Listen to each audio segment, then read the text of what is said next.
Hagai ini satu dari tiga post exilic prophets ya. Konteksnya itu jelas sekali post exilic gitu, dan ya nggak ada perdebatan tentang ini. Dan kadang-kadang memang kitab-kitab yang awal tentu bisa diberikan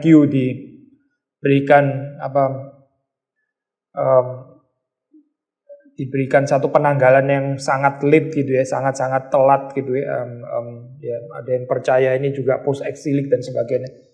Biasanya sih ini ya, itu terbagi dalam pandangan yang lebih konservatif atau progresif gitu tentang penanggalan itu ya.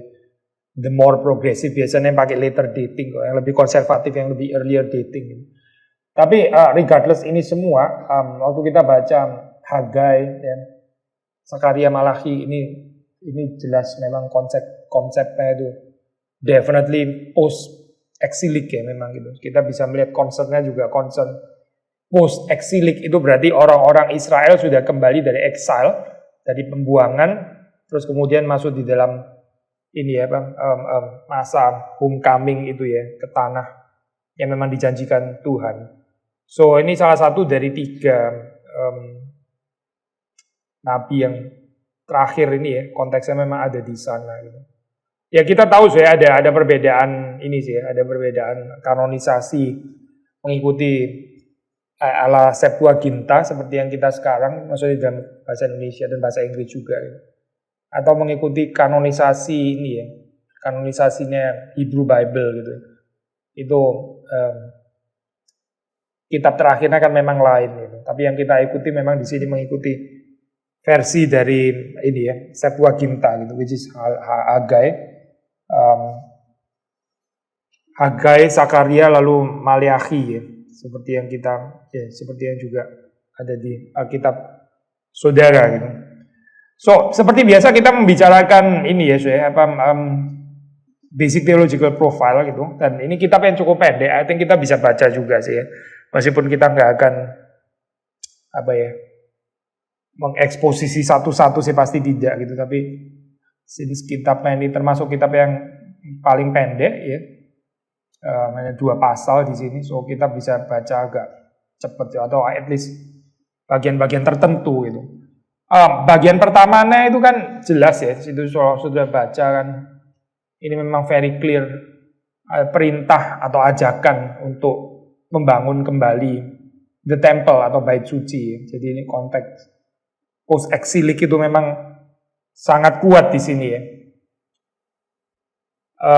Kita baca coba ya beberapa ayat pertama gitu. Pada tahun yang kedua zaman Raja Darius, dalam bulan ke-6 pada hari pertama bulan, datanglah firman Tuhan dengan perantaraan Nabi Hagai kepada Serubabel bin Sealtiel, Bupati Yehuda, dan kepada Yosua bin Yosadak, imam besar bunyinya.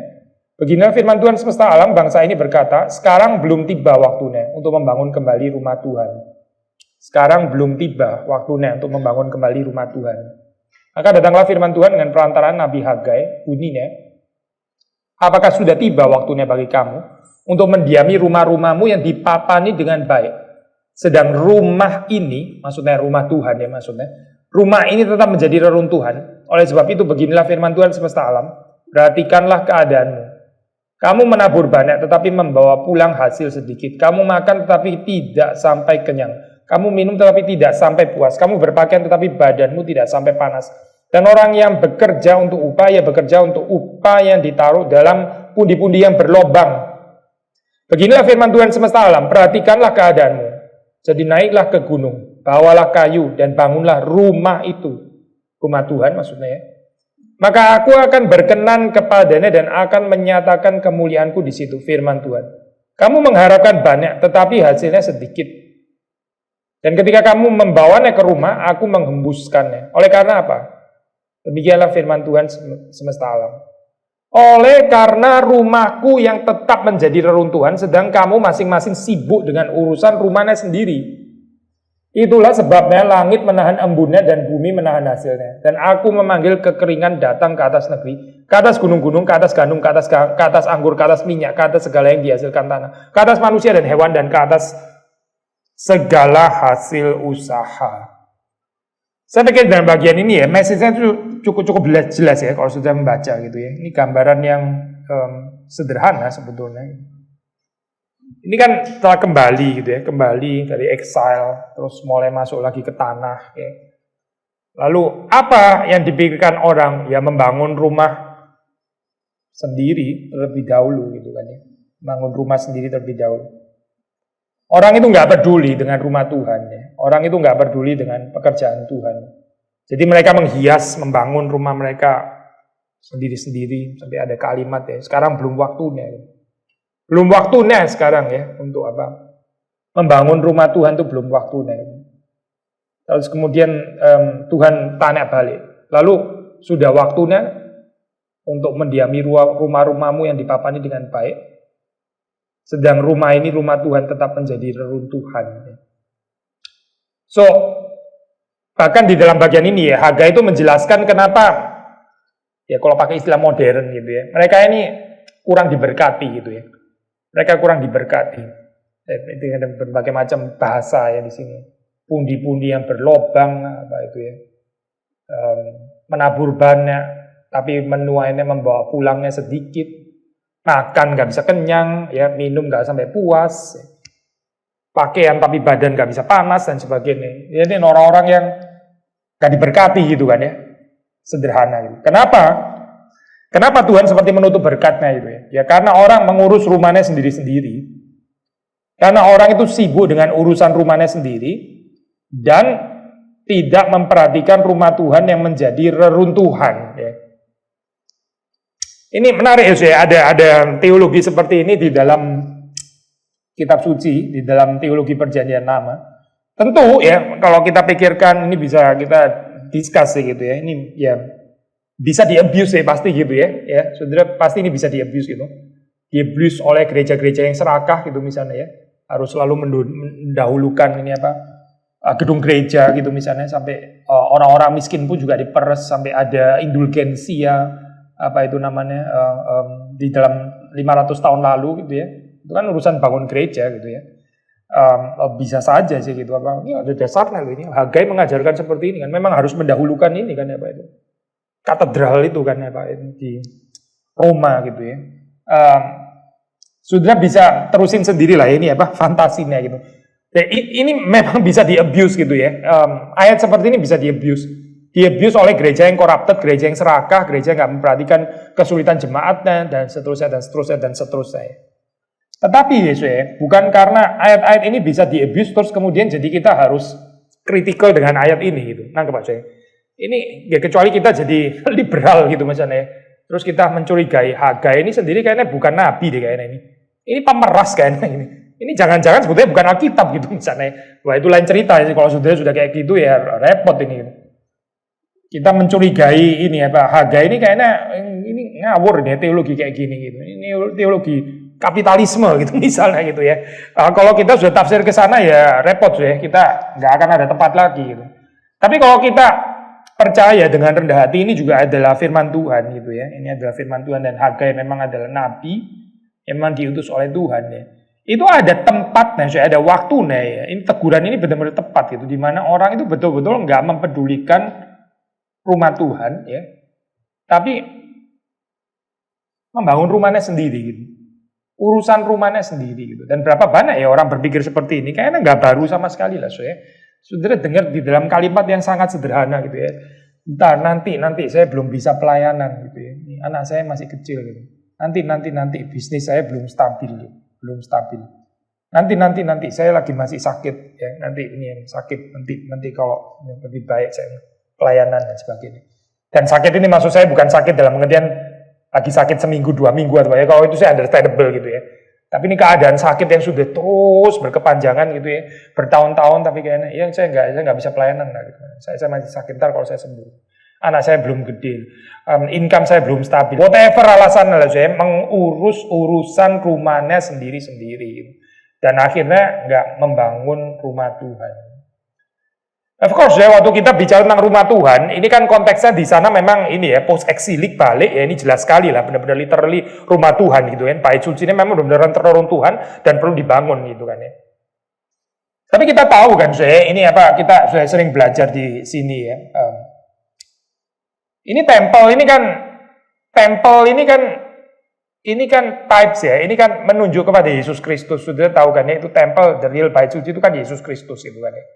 Jadi kita nggak bisa mengerti temple itu apalagi kita sudah di perjanjian baru ya, post perjanjian baru, kita nggak bisa mengerti temple itu reduktif hanya sekedar urusan gedung gereja, itu sudah pasti nggak adequate saya berpikir seperti itu gitu.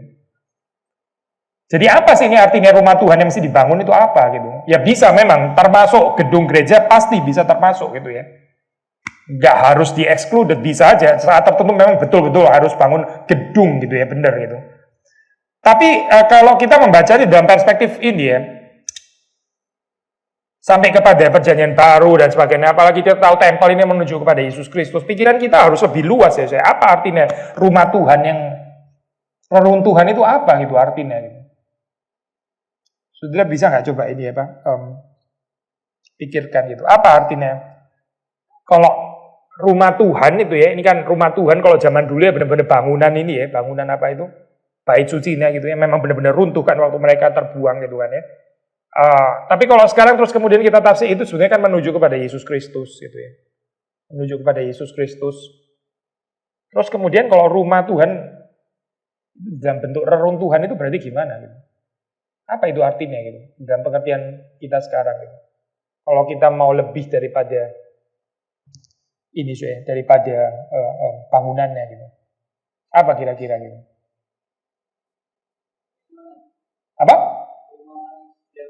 Iya, keimanan, betul ya, itu misalnya gitu ya, keimanan, pengharapan, cinta kasih, kerohanian lah, kerohanian, kesalehan, spiritualitas dan sebagainya ya. Betul, ke arah sana gitu ya. Itu kita mesti ada kepekaan ya, itu reruntuhan atau bukan gitu. Karena kalau kita cuma lihat gedung tok ya, gedungnya mungkin nggak runtuh loh gitu. Itu ada cerita ya, saya nggak tahu lah ini ya, masih sedikit lagi ya. Whether ini historis atau ini tradisi, maksudnya ini ya. Tapi Fransiskus Assisi itu kan sudah tahu ya, Fransiskus Assisi itu mendapat panggilan ya, dia mendapatkan satu panggilan yang sangat eksistensial gitu. Tuhan tuh memanggil dia untuk membangun rumah Tuhan gitu, membangun rumah Tuhan ya. Jadi dipanggil untuk membangun rumah Tuhan. Terus dia benar-benar saya pergi ke itu daerah yang memang reruntuhan ya. Dia bangun beneran itu saya itu dia memang itu ya, ada gereja yang sudah dalam bentuk reruntuhan puing-puing. Terus dia pikir, oh ya inilah saya dipanggil membangun rumah Tuhan ya. Berarti ini mesti diberesin dijadiin. Tapi sebenarnya kita tahu Tuhan tuh memanggil bukan itu kan ya. Tuhan memanggil Fransiskus Assisi itu lebih daripada itu gitu. Kita tahu Fransiskus Assisi itu terutama menjadi berkat bagi gereja Tuhan bukan karena dia pernah membenerin puing-puing gereja itu, karena itu cerita nggak terlalu terkenal deh itu tentang Fransiskus Assisi, karena bukan itu sih warisan legasinya dia kan bukan itu ya, saya bukan gitu. Nggak terlalu penting itu cerita itu. Jadi Tuhan tuh mau memanggil dia untuk membangun rumah Tuhan di dalam pengertian yang lebih luas ya. Tapi even Fransiskus Assisi sendiri ya itu ya dia pikir itu terutama urusannya adalah tentang reruntuhan yang benar-benar literally reruntuhan gitu ya. So, again, kita mau mengatakan bahwa kita nggak bisa exclude ya, kita nggak bisa singkirkan sama sekali. Ada saat-saat di mana betul-betul memang perlu untuk dibangun literally gedung gitu misalnya, atau kalau konteks kita temporary pernah ada renovasi gitu ya. Emang kita benar-benar perlu renovasi pada saat itu ya. Ada saat-saat seperti itu. Tapi waktu kita baca ini dari perspektif post New Testament ya.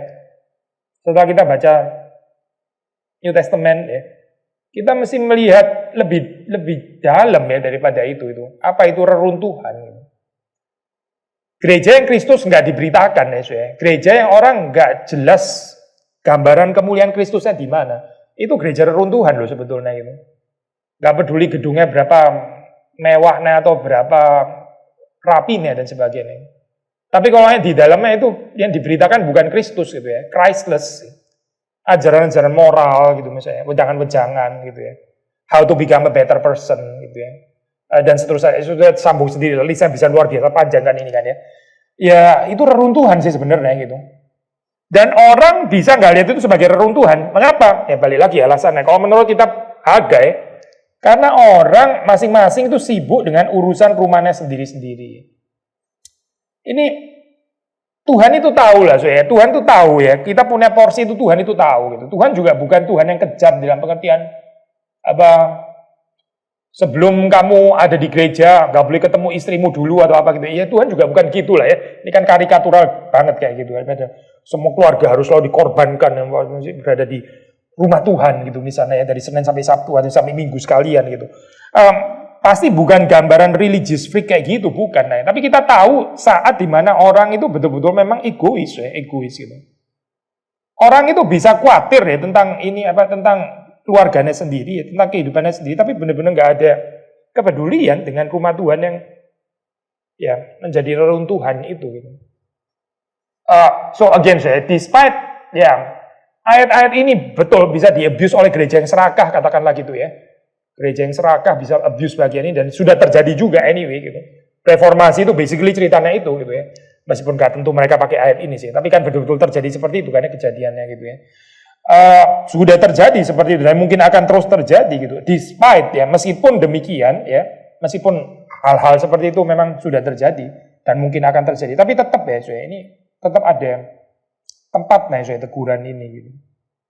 Teguran ya, sebenarnya Tuhan tuh mengingatkan. Ini sampai ada 2 kali ya istilah ini apa? Istilah yang muncul di sini ya, bahasa ini ya. Bahasa Indonesianya apa ini?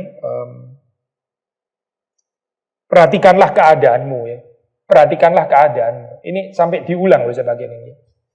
Oleh sebab itu beginilah firman Tuhan semesta alam. Perhatikanlah keadaanmu. Coba lu cek lah kehidupanmu sendiri, lu cek gitu. Ini tantangan kayak gini berani ya saya. Kita biasanya di dalam reform agak jarang ya saya mengkhotbahkan kayak begini ya. Tapi ini Alkitab loh saya, ini Alkitab gitu. Maksudnya apa sih? Perhatikanlah keadaanmu itu apa ya? Lihatlah kehidupanmu. Kehidupanmu itu diberkati Tuhan atau enggak sih sebetulnya gitu. Diberkatin Tuhan nggak itu atau lu bocor terus gitu ya di dalam ini ya, kehidupanmu bocor terus kayaknya hidup kok susah bener gitu ya, kayak susah bener gitu ya, karena mau kerja apapun juga nggak berhasil itu.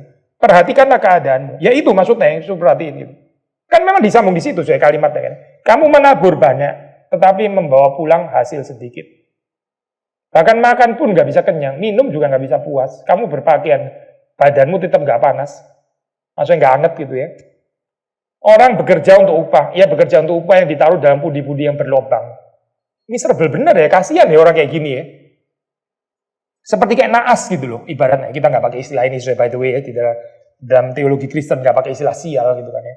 Tapi ya gambarannya kira-kira kayak gitulah saya. Ya perhatikanlah keadaanmu, coba lihat ya keadaanmu. Bener nggak sih? Kamu diberkati atau enggak? Enggak kan? Itu loh maksudnya. Nggak diberkati kan gitu. Nah, sekarang tanya ya, kenapa kamu nggak diberkati? Lu pernah pikir nggak kenapa lu nggak diberkati gitu? Karena lu itu egois sebetulnya gitu. Lu nggak peduli dengan rumah Tuhan sebetulnya. Rumahku tetap menjadi reruntuhan dan lu nggak peduli, lu sibuk dengan urusan rumahnya sendiri. The first thing ya you think, balik dari exile, itu adalah bagaimana lu diriin istana bagi dirimu sendiri. Itulah persoalanmu gitu. Makanya terus kita katakan ayat 10, itulah sebabnya langit menahan embunnya dan bumi menahan hasilnya. Sekali lagi saya, di dalam kalkulasi manusia seringkali orang berpikir ini kan ya, kita mesti nunggu orang-orang sampai cukup dulu uangnya, ya bisa kerja, terus kemudian waktu mulai oke lah kita dorong dia untuk persembahan gitu misalnya kan ya. Logikanya harga ini terbalik gitu. Lu nggak ada berkat karena lu nggak persembahan. Sekali lagi saya, agak jarang ya ngomong kayak gini ya di gereja reform ya. Seperti ntar tabu gitu ya, ntar belum lagi masuk yang Malaya, apa ini, membuka tingkap-tingkap langit. Itu juga lebih jarang lagi ya diomongin gitu, ntar orang salah. Tapi ini loh saya, ini kitab suci gitu, kitab suci gitu. Of course motivasi kita memang bukan karena kita persembahan supaya terus kemudian kita diberkati, itu ya kurang murni gitu somehow gitu ya. Tapi janji ini tetap janji gitu, ini persoalan ini memang persoalan seperti itu ya, ini Tuhan yang mengatakan. Kamu itu nggak diberkati karena kamu nggak mendahulukan Tuhan, kamu nggak mendahulukan rumah Tuhan, kamu tahu rumahnya puing-puing seperti itu, rumah Tuhan puing-puing, lu nggak peduli, lu peduli dengan urusan rumah lu sendiri gitu kan. Karena itu langit menahan embun dan bumi menahan hasilnya. Ya, seringkali ya saya, ini di dalam kehidupan kita mengikut Tuhan itu terbalik ya saya dengan hitung-hitungan kalkulasi manusia gitu. Kalkulasi manusia itu bisa sangat rasional loh saya, bisa sangat rasional. Saya mesti ini beres dulu, ini baik dulu, ini mantap dulu gitu ya. Sehat dulu dan sebagainya, terus kemudian baru kita melayani Tuhan gitu ya, baru kita persembahan. Baru kita menolong orang lain dan sebagainya. Dengan berbagai macam alasan penjelasan. Untuk apa menolong melayani orang lain lah? Kalau keluarga sendiri berantakan lah, mau apa gitu. Jadi hiasi dengan macam-macam penjelasan lah saya gitu ya. Nah untuk apa saya ini ngurusin orang lain, urusan sendiri nggak beres dan seterusnya dan seterusnya. Ada saja penjelasannya gitu ya. Tapi ada saat di mana kita, ya ini iman saya, ini iman namanya gitu ya. Iman di mana kita mendahulukan pekerjaan Tuhan gitu. Again, konteksnya nggak harus selalu ini ya saya, gedung gereja gitu. Buat saya terlalu sempit kalau konteksnya cuma gedung gereja gitu. Tapi pekerjaan Tuhan lah, di dalam pengertian yang lebih luas gitu, pekerjaan Tuhan, ya pelayanan, gitu, pekerjaan Tuhan. Pekerjaan Tuhan bisa di dalam bentuk, kalau sudah baca cerita Elia itu ya, janda miskin itu ya. Itu kan suruh goreng untuk Elia dulu kan ya. Wah itu berat sekali juga kayak gitu ya. Sudah tempung tinggal sedikit, sekali makan ya. Terus Elia minta untuk dia dulu lagi gitu kan. Itu mendahulukan ya. Dan yang ngomong Elia lagi, apa yang gak bahaya ya so ya. Elia bisa dicurigai. Benar ini apa sih ini? Nabi atau orang egois atau apa ya sebetulnya ini? Tapi poinnya di situ kan bukan ini ya, bukan Elia ya, bukan gitu. Tapi bagaimana janda ini ya mendahulukan pekerjaan Tuhan. Ini adalah nabi yang diutus oleh Allah gitu. Juga ujian iman sebetulnya untuk perempuan ini gitu. Ya kita tahu lah cerita itu ya, sampai akhirnya terus minyak nggak habis-habis dan seterusnya gitu. Sudah tahu istilah itu, cerita itu kan ya. Sama sebetulnya prinsipnya dengan prinsip Hagai di sini sama kan ya. Mendahulukan pekerjaan Tuhan ya, rumah Tuhan yang menjadi reruntuhan. Ya. Orang itu ada hati itu ya. Bukan nggak mau tahu dengan pekerjaan Tuhan terus hanya mengkhawatirkan urusan rumahnya sendiri gitu ya. Orang seperti ini ya, yang terus berpikir untuk dirinya sendiri terlebih dahulu gitu ya. Dia kalau mengikuti teologinya kitab Hagai ya, itu susah diberkati Tuhan. Langit menahan embunnya dan bumi menahan hasilnya. Ayat 12, lalu Serubabel bin Sealtiel dan Yosua bin Yosadak imam besar dan selebihnya dari bangsa itu mendengarkan suara Tuhan, mendengarkan suara Tuhan Allah mereka dan juga perkataan Nabi Hagai sesuai dengan apa yang disuruhkan kepada oleh Tuhan Allah mereka. Lalu takutlah bangsa itu kepada Tuhan. Takutlah bangsa itu kepada Tuhan. Maka berkatalah Hagai utusan Tuhan itu menurut pesan Tuhan kepada bangsa itu. Demikian, aku ini menyertai kamu, demikian firman Tuhan. Aku ini menyertai kamu. Kalimat yang almost like cliche gitu ya. Tapi siapa yang disertai? Orang-orang yang mendahulukan pekerjaan Tuhan ya, kalau di dalam konteks ini ya. Kita nggak bisa baca, aku menyertai kamu, kamu mau tetap terus membangun rumahmu dulu, dan nggak bangun rumah Tuhan, aku juga akan tetap menyertai. Nggak ada, saya janji itu nggak pernah ada gitu. Nggak ada janji penyertaan Tuhan yang kayak gitu tuh nggak ada. Ini kan aku menyertai kamu, ini kan setelah dikatakan, dicatat di sini bahwa mereka itu takut, bangsa ini takut kepada Tuhan. Mendengarkan suara Tuhan.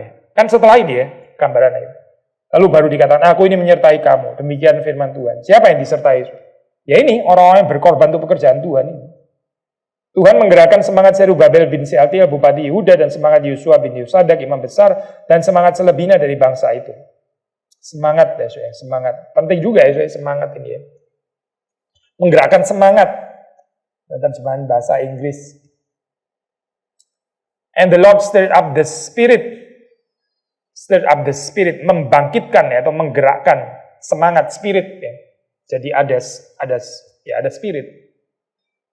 Semangat Serubabel, Bupati Yehuda, semangat Yosua, imam besar, dan semangat selebih dari bangsa itu. Maka datanglah mereka lalu melakukan pekerjaan pembangunan rumah Tuhan semesta alam Allah mereka. Semangat itu apa sih? Semangat untuk melakukan pekerjaan pembangunan rumah Tuhan. Spirit untuk membangun rumah Tuhan. Pada hari yang ke-20 dan seterusnya dan seterusnya. So, kenapa sih pembangunan ini penting gitu ya? Pembangunan ini penting. Kenapa sih ya? Tempel teologi, balik lagi ke perjanjian lama ya sekarang ya. Tempel itu saya di dalam perjanjian lama ya, itu adalah mediasi itu. Mediasi antara surga dan bumi ya, langit dan bumi gitu. Itu mediasinya di tempel gitu. Kalau nggak ada tempel, berarti nggak ada mediasi. Konsep mediasi ya, ini again mengantisipasi ya, Kristus kan sebetulnya gitu ya. Kristus adalah tempel itu gitu kan. Sudah bisa membaca di dalam kitab Injil kan ya, runtuhkan ini ya. Runtuhkan ini, bait suci ini runtuhkan, aku akan mendirikannya di dalam 3 hari gitu kan ya. Kan Yesus bicara tentang kebangkitannya gitu, the new temple gitu. So, tapi di dalam perjanjian lama, so ya, kenapa tempel itu penting ya? Karena itu bukan cuma sekedar tempat ibadah, so ya. Tempat ibadah itu one thing gitu ya. Tapi ini adalah kehadiran Allah di dunia ya. Ini adalah tempat di mana Allah itu hadir secara khusus di dunia ini, gitu. Di bumi ini ya. Ya, kalau nggak ada tempel, ya bukan Allah. Allah sih selalu maha hadir. Kita tahu Allah maha hadir lah ya. Tapi ini kita nggak bicara kemahahadiran Allah, tidak. Kita bicara tentang kehadiran Allah yang khusus ya, kehadiran khusus ya, gitu. Berkaitan dengan cultic life itu ya, penyembahan, ibadah dan sebagainya. Nah itu kehadiran Allah itu di sana gitu, di tempel itu dan bukan tanpa tempel. Makanya waktu mereka terbuang itu sebetulnya mereka itu terbuang dari apa? Bukan terbuang dari nggak bisa lagi beribadah di arsitektur yang seperti ini gitu. Bukan urusan arsitektur, saya bukan gitu. Tapi mereka itu terbuang dari hadirat Allah yang khusus itu gitu, karena di pagan nations itu ya, Babilonia ya itu nggak ada tempel di sana gitu, nggak bisa mereka menikmati kehadiran Tuhan secara khusus, itu nggak ada. Gitu.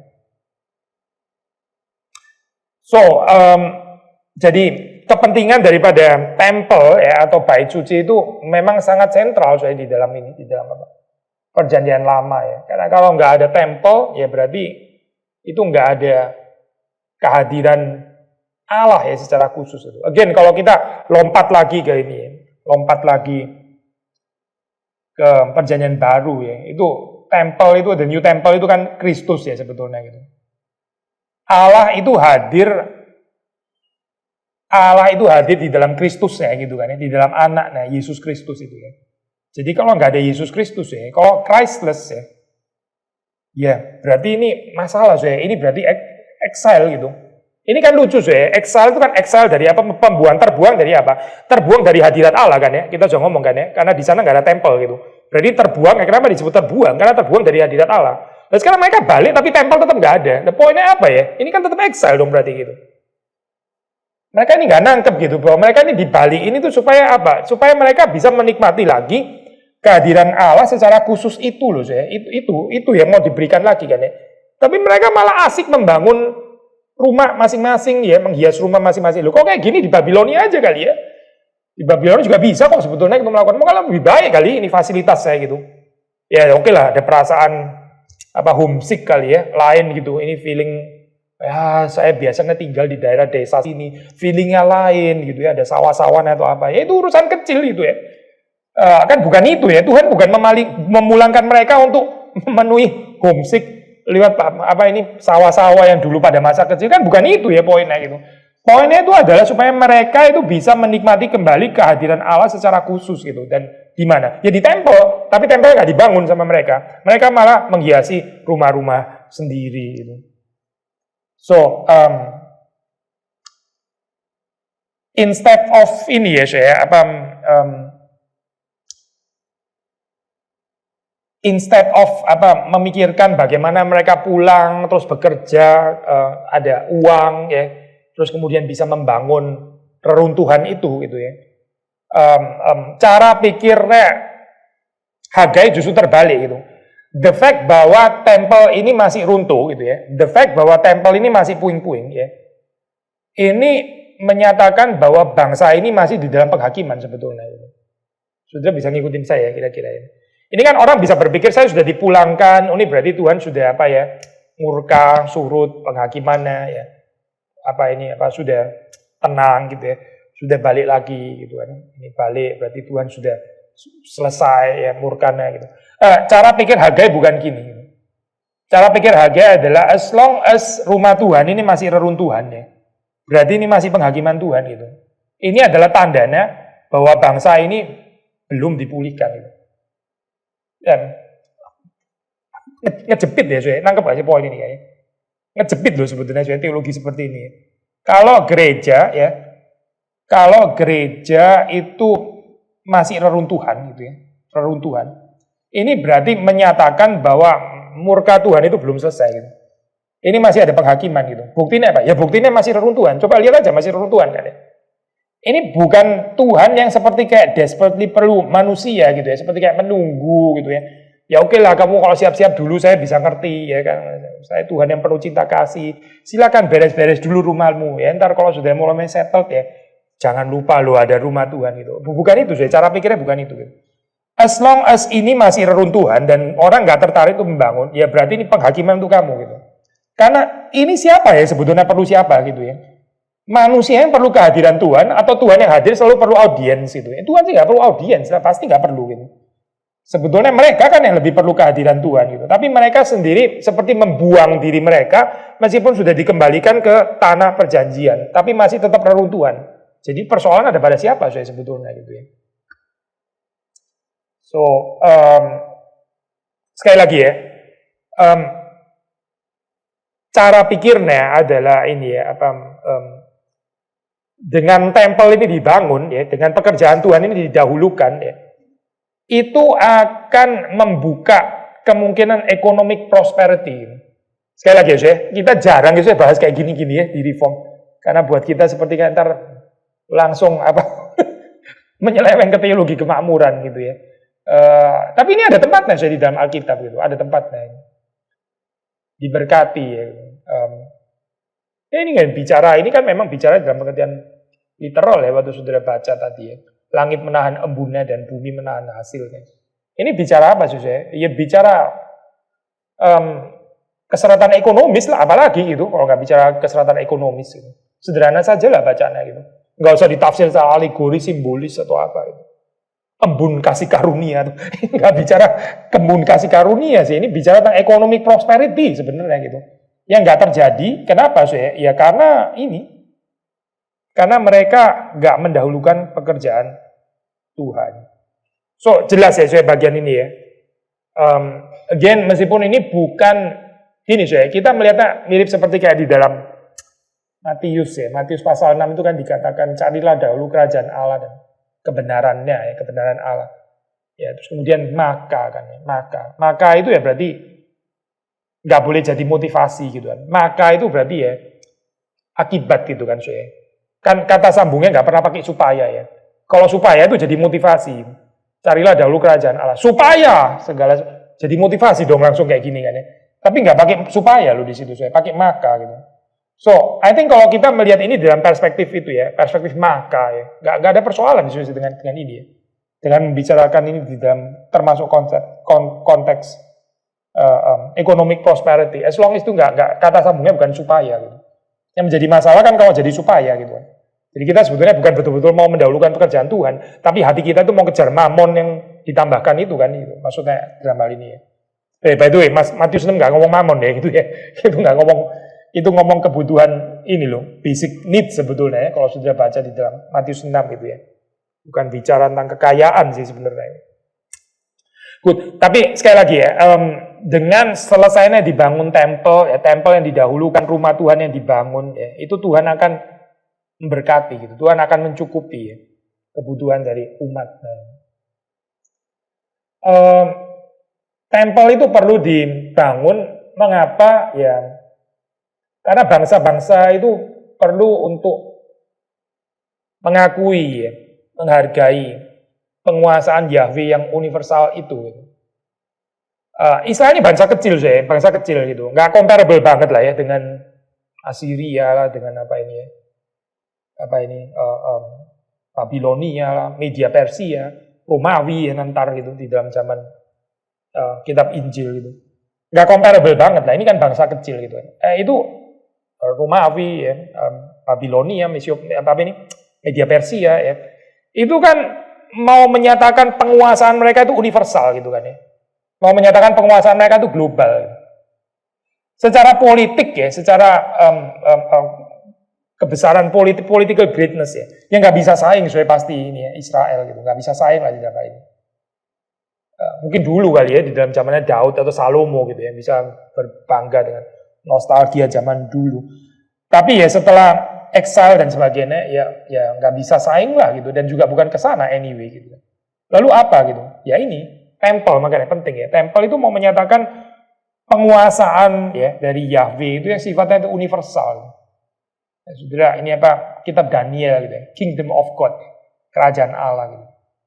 Itu kan melampaui ya, kingdom of the world, kingdoms of the world ya, plural, yang silih berganti itu ya, yang nggak lasting ya.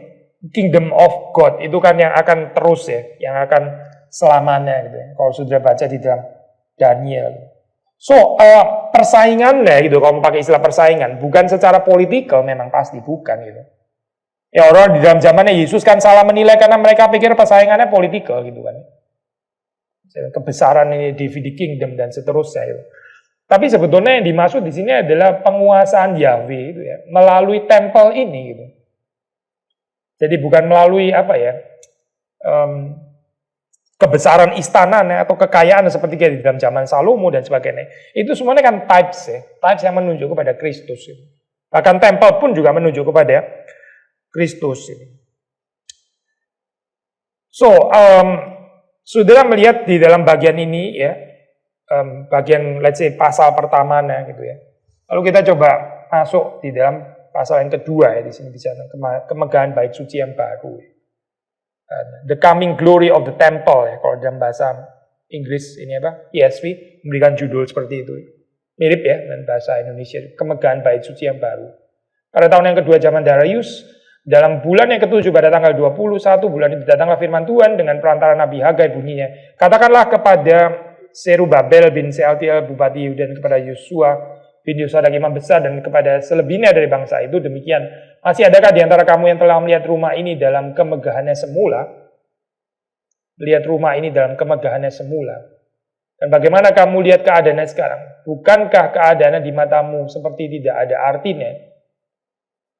Diajak untuk, nah ini kalau mau bicara nostalgia, ini nostalgia, tapi nostalgia bukan nostalgia kosong ya saya, tapi nostalgia yang membangkitkan semangat ya, untuk membangun kembali rumah Tuhan. Maksudnya diingatkan ya, sebetulnya dulu itu bukan seperti ini, dulu bukan seperti ini. Saudara kalau pergi ke Eropa ya, itu salah satu yang kita bisa menghayati ya ini, pertanyaan ini saya. Maksudnya, memikirkan kembali ya, dulu pernah ada pekerjaan Tuhan loh. Dulu pernah ada Yohanes Calvin yang khotbah di gereja ini. Dulu pernah ada Martin Luther, dulu pernah ada ya orang-orang pietis, orang-orang Puritan dan sebagainya.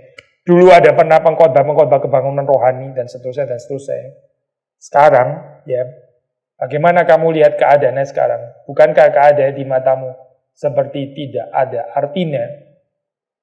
Tetapi sekarang kuatkanlah hatimu, hai Serubabel, demikian firman Tuhan. Kuatkanlah hatimu, hai Yosua bin Yosadak imam besar. Kuatkanlah hatimu, hai segala rakyat negeri.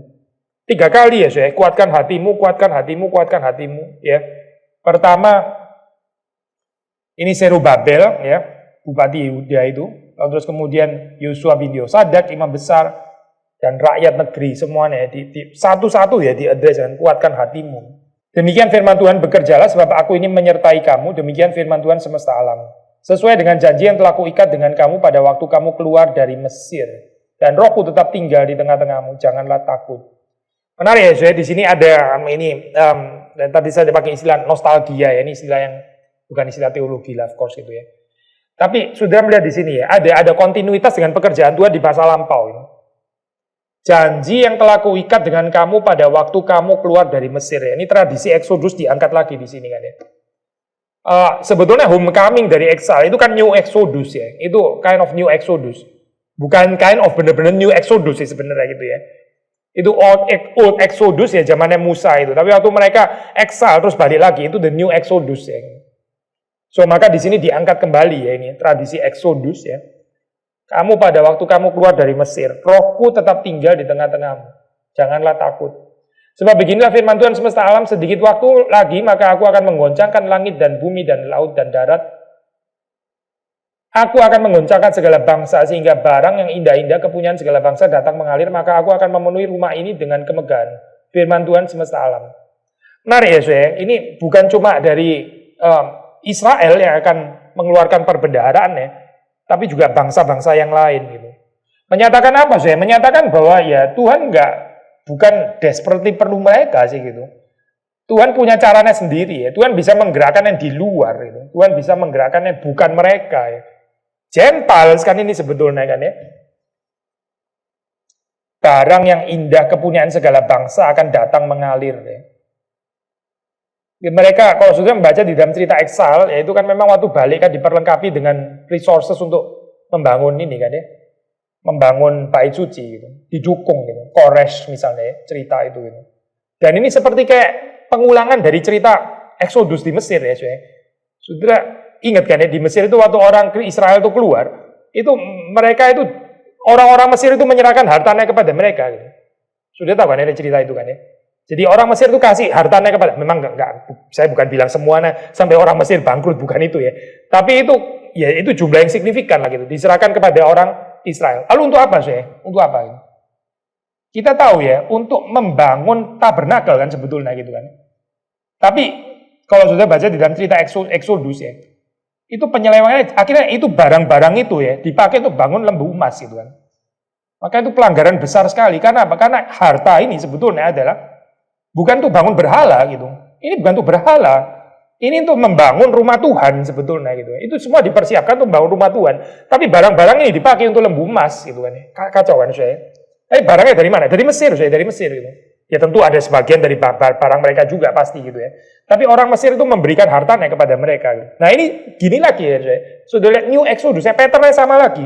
Seperti Old Exodus ya. Dijanjikan seperti itu ya. Tuhan akan menggoncangkan segala bangsa sehingga barang yang indah-indah kepunyaan segala bangsa itu datang mengalir. Maka aku akan memenuhi rumah ini dengan kemegahan, firman Tuhan semesta alam. Kepunyaanku lah perak dan kepunyaanku lah emas. Jelas ya konsepnya gitu kan. Tuhan nggak perlu mereka gitu. Seluruh dunia ini milik Tuhan. Kepunyaanku lah perak dan kepunyaanku lah emas. Gitu. Bukan Tuhan perlu harta bendanya mereka. Itu harta benda itu gampang sekali. Kalau dari Tuhan itu gampang sekali. Dia tinggal gerakin bangsa-bangsa lain, akan terjadi itu. Persoalan itu bukan Tuhan perlu resources mereka, bukan. Tuhan itu mau melihat hati mereka itu loh. Ada nggak sih ini hati untuk rumah Tuhan itu ada nggak sebetulnya gitu. Kalau resources itu urusan belakangan gitu. Tuhan bisa sediakan gitu. Jangan GR banget gitu, seperti kayak harus dari kita gitu misalnya, harus dari orang Israel gitu ya. Karena Tuhan bisa sediakan sumbernya dari tempat lain. Kepunyaanku lah perak dan kepunyaanku lah emas, demikian firman Tuhan semesta alam. Adapun rumah ini kemegahannya yang kemudian akan melebihi kemegahannya yang semula, firman Tuhan semesta alam, dan di tempat ini aku akan memberi damai sejahtera, demikian firman Tuhan semesta alam. Ayat 10 atau 11. Pada tanggal 24 bulan yang ke-9, pada tahun yang kedua zaman Darius, datanglah firman Tuhan kepada Nabi Hagai bunyi ini. Begini firman Tuhan semesta alam itu, tanyakanlah pengajaran kepada para imam.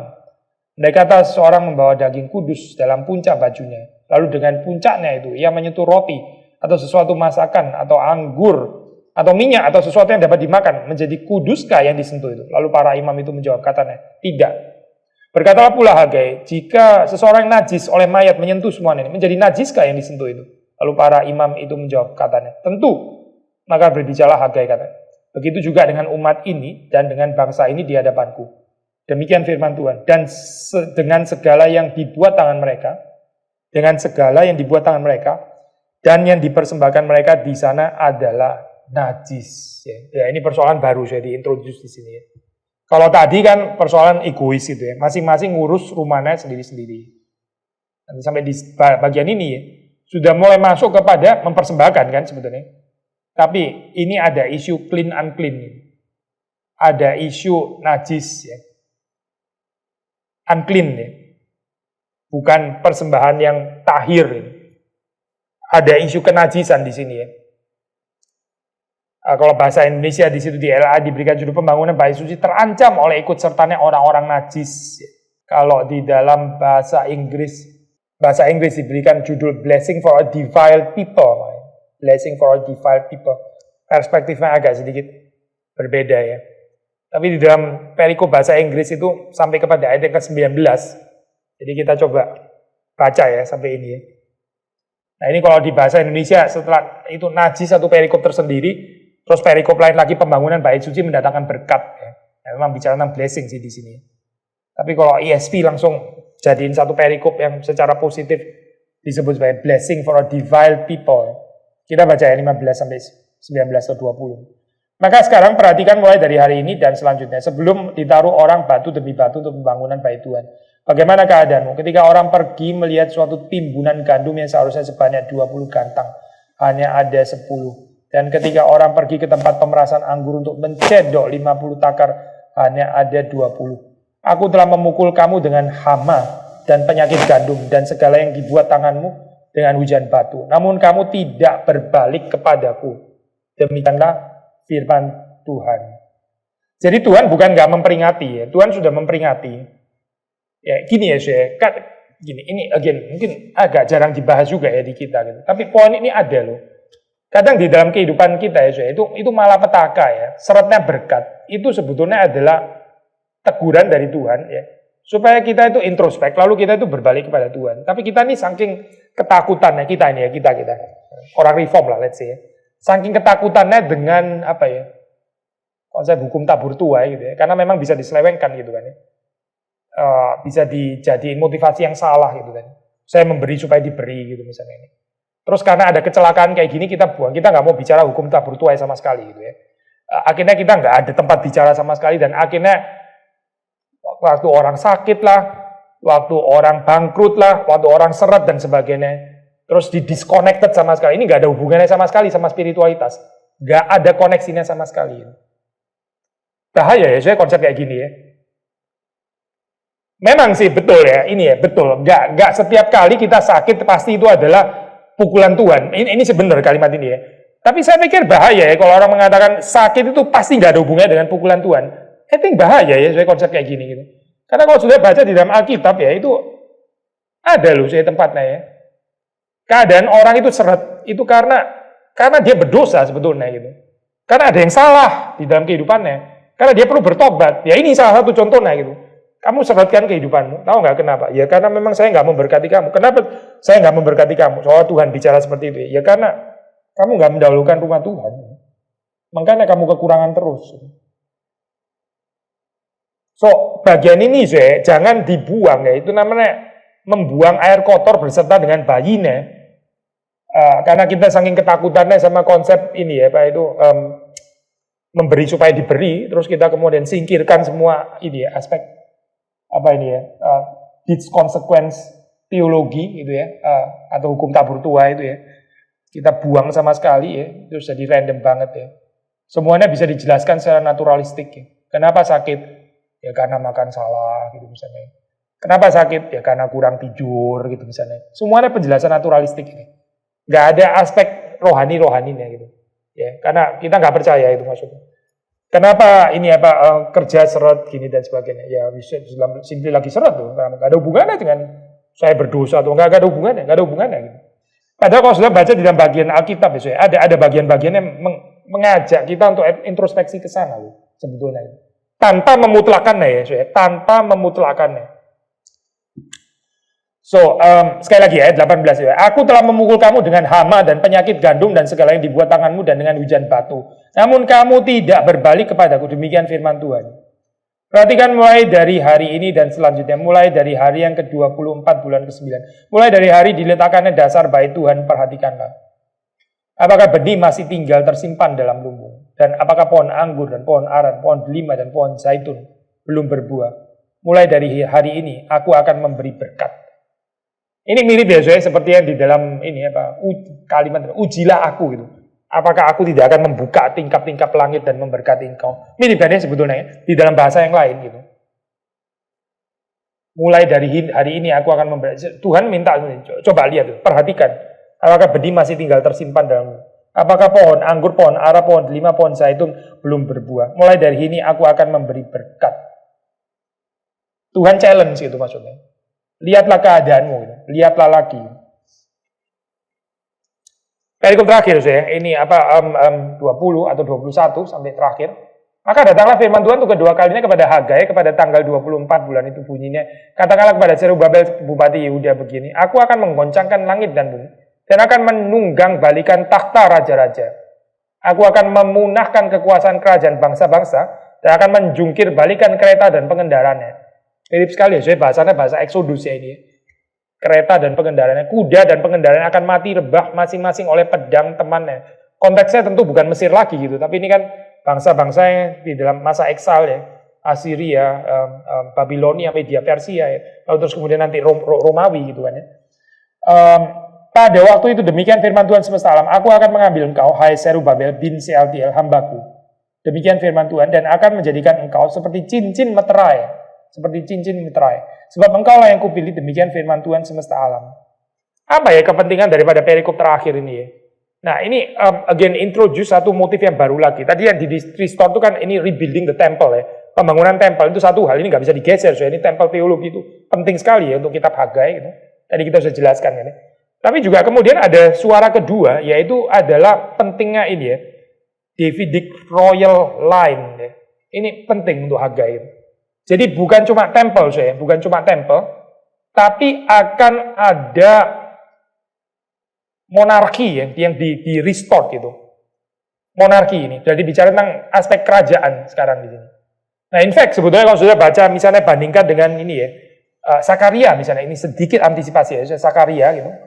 Sakaria itu berbeda ya, ini apa profil teologinya. Kalau Sakaria itu bicara tentang diarki ya, kalau Hagai bicara tentang monarki ya, monarki raja ya. Kalau Sakaria itu perspektifnya diarki apa sih?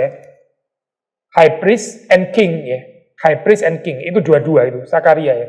Tapi kalau sudah melihat di dalam Hagai, betul sih kita ada ngomong tentang temple tadi, betul ya, ada temple itu penting sekali gitu ya. Memang ada imam juga kan tadi ya disebut itu. Tapi terutama yang ditekankan di dalam Hagai ini adalah monarki so ya, yang di restore ya. Dan ini bagian ini meskipun bagian apa itu bagian terakhir so ya, tapi ini perspektif yang cukup penting ya. Dan ini bagian seperti kayak bagian konklusinya gitu kan ya. Bagian let's say klimaksnya gitu. Bagian ini apa 20 sampai ayat yang terakhir dari seluruh kitab Hagai ini. Apa? Ya ini bahwa Serubabel ini akan dipilih itu. Seperti cincin meterai itu, istilah cincin meterai itu bicara tentang ini ya, so ya, apa motif kerajaan sebetulnya gitu. Bicara tentang Davidic line, Davidic kingdom. Orang yang dipilih ya. Demikian firman Tuhan semesta alam. Ya, needless to say kita tahu ya, so ya, Serubabel pun ini juga berarti type untuk Kristus ya, seperti kita tahu gitu. Ini kan Davidic line ya, akan dibangkitkan kemudian itu raja gambaran di sini ya. Akan ada raja yang dibangkitkan. Dan di sini di dalam konteks Hagai ya di sini adalah Serubabel. Jadi Serubabel ini adalah restoration of Davidic kingdom yang bukan tanpa temple tadi ya.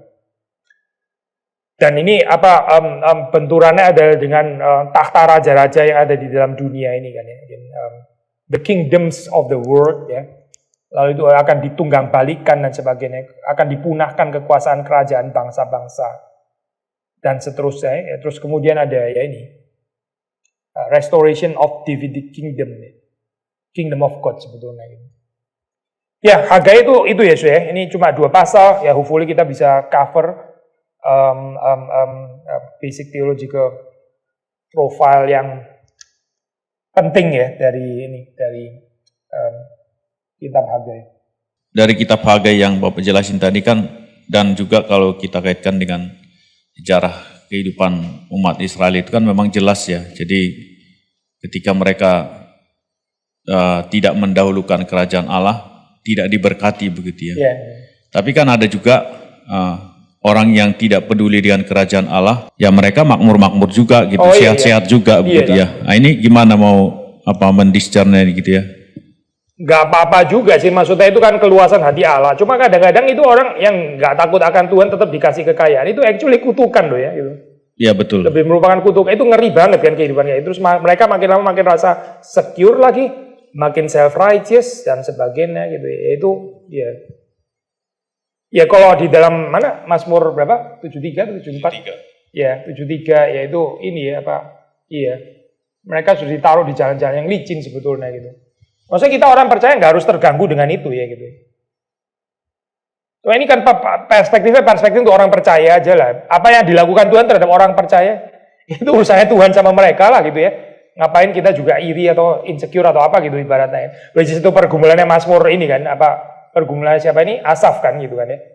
Tapi akhirnya dia mendapati sebetulnya orang-orang itu ditaruh di jalan yang licin gitu. Sebentar saja mereka akan binasa gitu kan. So kita put aside lah bagian itu gitu. Itu bukan nggak harus membuat kita gelisah atau sebel atau apa gitu ya, atau merasa sia-sia kalau saya hidup benar mempertahankan tangan yang bersih tapi kok malah kena penderitaan dan sebagainya gitu kan misalnya. Pergumulannya itu. Again, dua-duanya ada sih. Orang menderita ya bisa adalah orang benar menderita gitu misalnya ya. Ya Mazmur 73 gitu atau Ayub lah, orang benar yang menderita gitu kan ya. And of course Yesus Kristus gitu. Orang benar menderita ya, bukan karena dosa gitu. Tapi yang dihargai ini bukan, memang istilahnya bukan penderitaan sih ya.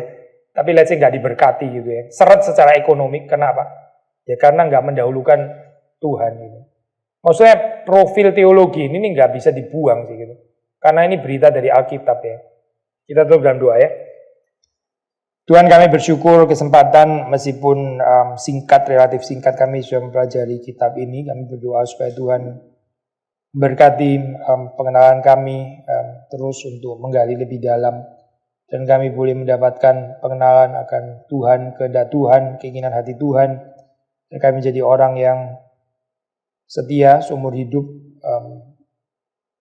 dipakai oleh Tuhan untuk membangun rumah-Mu. Terima kasih Tuhan, demi Yesus Kristus kami berdoa, kami bersyukur. Amin.